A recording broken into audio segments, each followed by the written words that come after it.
Wakazi wa kata ya Buhalahala, manispaa ya Geita wamelalamikia ubovu wa barabara ya Buhalahala Nyakato, hali inayosababisha vyombo vya usafiri kushindwa kupita pindi mvua inaponyesha, kwani maji hujaa barabarani na kusababisha usumbufu mkubwa kwa watumiaji wa barabara hiyo. Taarifa zaidi na Edgar Nduru kutoka Geita.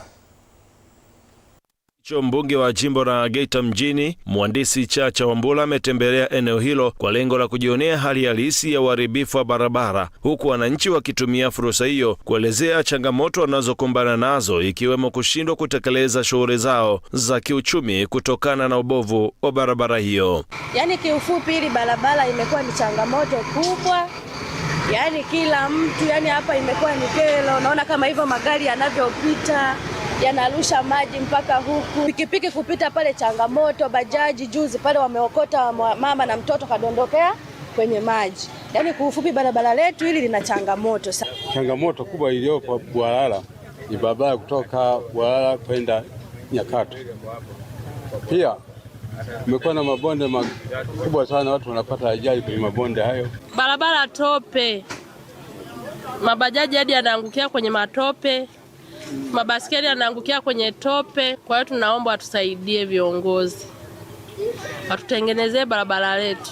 Aidha, wakazi wa Buhalahala wameiomba serikali kufukia shimo ambalo lipo Buhalahala Center, ambalo ni hatari kwa maisha ya wananchi wa eneo hilo. Shimo moja la maji ambalo liko mtaa wa Buhalahala, maeneo ya Buhalahala Center, limeshakuwa kero.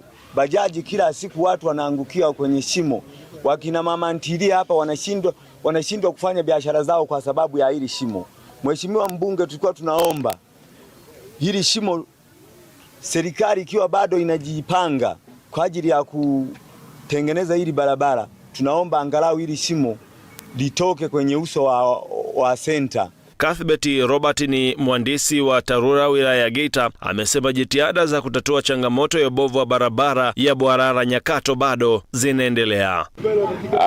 Barabara ile ya Buhalahala Nyakato ilikuwa na changamoto. Ile changamoto ya kwanza ilikuwa kuhakikisha tunaunganisha wakazi wa Buhalahala na Nyakato, ambapo kwa mwaka wa fedha wa 23-24 tunaanza na ujenzi wa ile daraja kubwa midomo mitatu pale, ambapo sasa baada ya kuhakikisha kwamba wale wananchi wa Nyakato na Buhalahala wameunganishwa, kazi kubwa ambayo ilikuwa inabidi sasa ifanyike ni kuhakikisha ile barabara inachongwa ili kuhakikisha inapitika kwa msimu wa mwaka mzima, ambao ndo kazi ambayo inaenda kufanyika mwaka huu wa 25-26. Kwa ni wito wangu kumwomba mkandarasi anayejenga barabara hii ajitahidi ili basi tuweze kumaliza kwa ndani ya wakati, na kwa sababu hizi hela tayari zimekuja kwa ajili ya wananchi kupata sehemu nzuri ya kupita, basi zisije zikafika sehemu tena zinarudi kwa sababu tumeshindwa kutekeleza mradi. Kutoka mkoani Geita, mimi ni Edgar Nduru wa EATV.